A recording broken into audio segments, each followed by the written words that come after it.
क्या आप भी जानना चाहते हैं कि अगर आपने मैपल लीफ में 2010 में सिर्फ 1 लाख रुपए की इन्वेस्टमेंट की होती तो आपको ये कंपनी हर साल कितना डिविडेंड देती, कितना बोनस देती, टोटल आपका कितना कैपिटल गेन होता, कितना डिविडेंड बनता, टोटल कितना आपका एनुअलाइज रिटर्न बनता, आपको टैक्स कितना पे करना पड़ता, और फाइनल में हम बात करेंगे कि डॉलर में हमारा कितना रिटर्न बनता।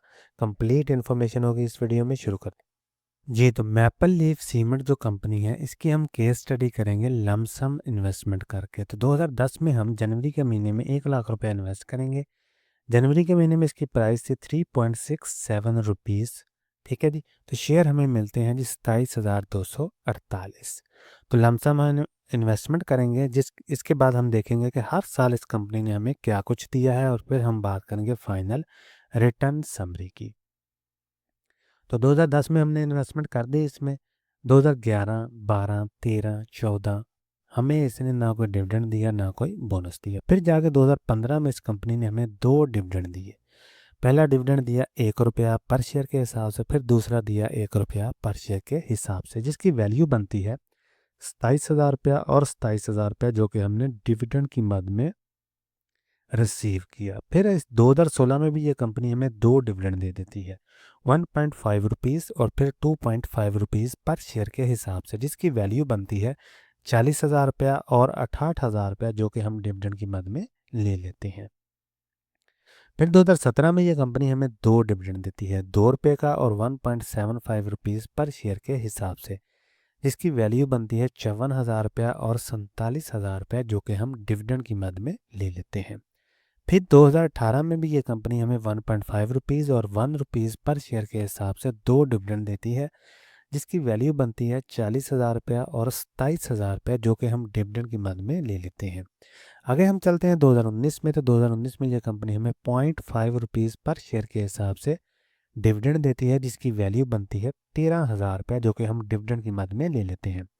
फिर आगे 2020, 21, 22, 23, 24, 25 और आज 7 मार्च 2026 हो गया है। हमें ना कोई डिविडेंड दिया है ना कोई बोनस मिला है। तो यहाँ तक तो हमने देखा कि एयर ऑन एयर बेसिस पे इस कंपनी ने हमें क्या कुछ दिया। अभी हम बात करेंगे रिटर्न समरी की। तो रिटर्न समरी में चलते हैं। तो शेयर हमें मिले हैं जी 27,248। 7 मार्च 2026 को इसकी प्राइस बनती है 84 रुपीज़। तो हमारी जो वैल्यू वो बन गई है तकरीबन 22,95,000 रुपया। तो कास्ट हमारी कितनी आई है 1 लाख रुपए की, जो कि हमने 1 जनवरी 2010 को 1 लाख रुपया इन्वेस्ट किया। तो अनरियलाइज प्रॉफिट हमारे पास आ गया तकरीबन 21,95,000 रुपये का। ठीक है जी।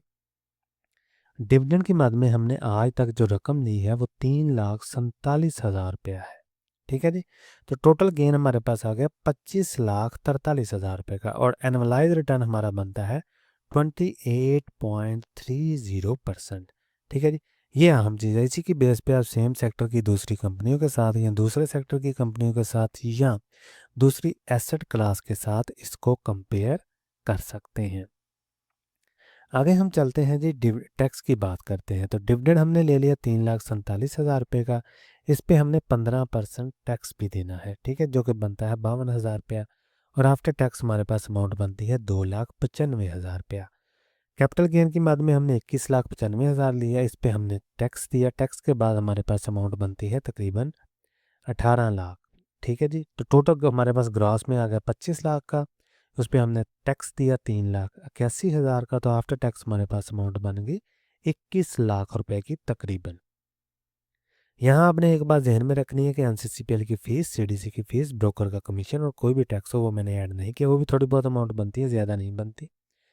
और दूसरे नंबर पे ये जो मैंने टैक्स अज्यूम किया है 15%, ये यूजली 15% ही होता है, लेकिन कभी कम या ज़्यादा भी हो सकता है। और कैपिटल गेन लॉन्ग टर्म में हो सकता है ज़ीरो हो जाए, डिपेंड करता है कि आपने शेयर को कब बाय किया और उस साल एफबीआर की लॉन्ग टर्म की क्या पॉलिसी थी। आगे हम बात करेंगे इन्फ्लेशन की। तो इन्फ्लेशन को मैंने एडजस्ट नहीं किया क्योंकि हम पास्ट की बात कर रहे हैं। अगर हम हिस्ट्री की बात करेंगे, फ्यूचर की बात करेंगे, तो फ्यूचर में हम इन्फ्लेशन को ज़रूर एडजस्ट करेंगे। तो यहाँ हमारी बात होगी जी, यहाँ तक तो अभी हम बात करेंगे डॉलराइज रिटर्न में। तो शेयर हमारे पास आगे जी 27,248, प्राइस बनती है 84.26। तो डॉलर में हमारे पास प्राइस आ गई जी $8,222। तो कास्ट हमारी कितनी है $1,184। क्योंकि हमने 2010 में जनवरी के महीने में 1 लाख रुपया इन्वेस्ट किया, तो उस वक्त 1 लाख की वैल्यू $1184 के बराबर थी। तो अनरियलाइज प्रॉफिट हमारे पास आ गया $7037, जो कि बनता है 594%। आगे हम बात करेंगे डिविडेंड की, तो ये वो बनता है $3184 डिविडेंड की मद में हमने लिया। ये हमने कैसे कैलकुलेट किया कि हर साल जो भी हमने डिविडेंड लिया, उस डिविडेंड के इक्विवेलेंट उस साल या उस डेट को जो भी डॉलर की वैल्यू थी वो हमने रख ली और फिर हमने उस सबको जमा कर लिया। तो वो हमारे पास आ गया जी टोटल डिविडेंड, जो कि बनता है 268%। आगे हम बात करेंगे टोटल गेन की, तो डिविडेंड प्लस अनरियलाइज प्रॉफिट, इसको हम अगर हम जमा कर लेंगे तो वो $10,222 बनते हैं, जो कि बनता है 862%। एनुअलाइज रिटर्न की बात करें, जिसे हम XIRR भी बोलते हैं, वो बनता है 21.20%। तो ये केस स्टडी थी मैपल लीफ की, जिसमें हमने ये जाना किस तरह अगर हम लमसम 1 लाख रुपए इन्वेस्ट करते इस कंपनी में, तो हर साल ये कंपनी हमें कितना डिविडेंड देती और हमारा कितना कैपिटल गेन होता, कितना हमारा टोटल डिविडेंड बन जाता, कितना हमारा टोटल गेन बनता, एनुअलाइज रिटर्न कितना बनता, टैक्स हमारा कितना कटता और डॉलर में हमारा कितना गेन होता। तो पास में जो हम बात करते हैं केस स्टडी करने की, इसका पर्पज़ यही होता है कि हमें ये पता चल सके कि पास में अगर हमने 1 लाख रुपए इस कंपनी में लगाया होता तो उसकी वैल्यू आज के दिन कितनी होती। इससे ये भी प्रिडिक्शन मिलती है कि पास में इस कंपनी की परफॉर्मेंस कैसी रही है। तो अगर हम इस सेम कंपनी में आज के दिन 1 लाख रुपया लगाते हैं और फ्यूचर में सेम टाइप की प्राइस फ्लक्चुएशन रहती है, सेम टाइप के ही हमें पे आउट्स मिलते हैं, तो फ्यूचर में भी हमें इससे मिलता जुलता रिटर्न ही मिलेगा। डिपेंड करता है कि पास की परफॉर्मेंस जो सेम जो है वो आगे डुप्लीकेट हो जाए फ्यूचर में, तो हमें इससे मिलता जुलता रिटर्न ही फ्यूचर में भी मिलेगा।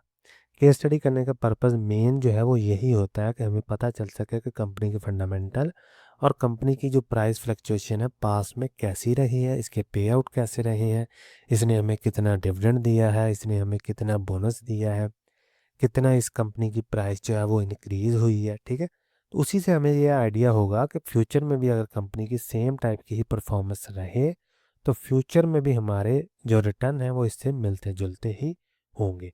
अभी यहाँ मैंने फॉर एग्जांपल 1 लाख रुपया लगाया है, ठीक है, आप इस यहाँ पे 10 लाख लगा लेते हैं, 5 लाख लगा लेते हैं, 20 लाख लगा लेते हैं, तो आपका जो टोटल गेन है वो बढ़ जाएगा। ठीक है, अगर आप यहाँ पे 50 लाख रखेंगे इनिशियली इन्वेस्टमेंट, तो आपका गेन ऑफ कोर्स उसी हिसाब से ज़्यादा होगा, लेकिन एनुअलाइज रिटर्न आपका सेम रहेगा। इसी तरह यहाँ पे आप अगर अमाउंट कम कर देते हैं, 50,000 कर देते हैं, तो आपका गेन कम हो जाएगा लेकिन आपका रिटर्न जो है वो सेम रहेगा, एनुअलाइज रिटर्न। ठीक है, तो ये है बेसिक पर्पस इस केस स्टडी करने का।